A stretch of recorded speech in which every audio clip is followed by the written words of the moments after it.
Saya cakap, kalau you nak orang rumah you respect you, benda pertama you respect pada Tuhan dulu.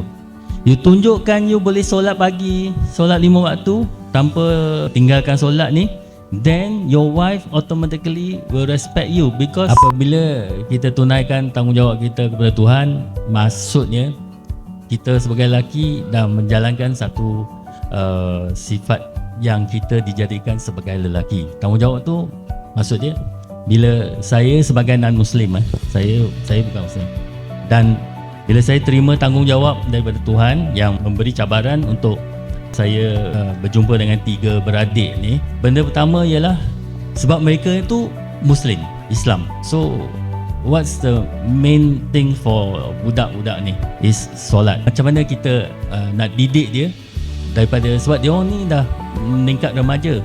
So dia takkan takut pada saya sebab saya bukan bapa betul dia. Dia anytime dia boleh lebih je lah pek Cina ni kan. So what I do is, dia sebagai seorang Islam, so benda pertama is tanggungjawab mereka kepada Tuhan. Selalu saya cakap dengan dia, solat is your tiang rumah. If you tak nak lagi susah macam dulu tu, you kena solat. The main thing is solat subuh.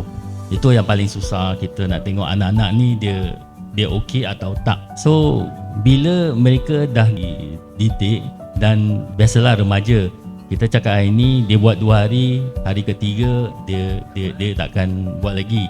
Macam anak bongsu saya, bila first dia masuk rumah saya cakap, asal you tak solat asar, Zohor, asar dengan apa, dah nak masuk maghrib kan.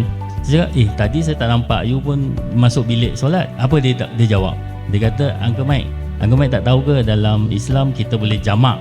Jamak maksudnya ini kat rumah ni main dengan Uncle Mike. That's why dari situ saya dah tahu dia orang macam, bila saya ni non-Muslim, dia ingat saya tak tahu.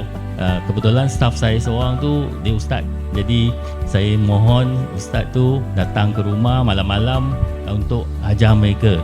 Sambil tu dia tahu saya pun duduk macam adalah dengar dan baca sikit. Selepas tu mereka tak berani. Jadi benda yang utama tu yang saya nak tekan kat sini ialah tanggungjawab. Bila kita tunjukkan tanggungjawab kita, bukan sekadar macam anak saya sulung dengan yang kedua yang dah kahwin. Saya cakap, kalau you nak orang rumah you respect you, benda pertama you respect pada Tuhan dulu. You tunjukkan you boleh solat pagi, solat 5 waktu tanpa tinggalkan solat ni, then your wife automatically will respect you. Because dia nampak you jalankan tanggungjawab tu. Bila you ada sifat tanggungjawab tu, I believe first detik tu, bila your wife nak marah you ke, nak ni ke, dia dah tahu dah you seorang yang bertanggungjawab. Sebab you dah tunjuk dalam you punya solat 5 waktu.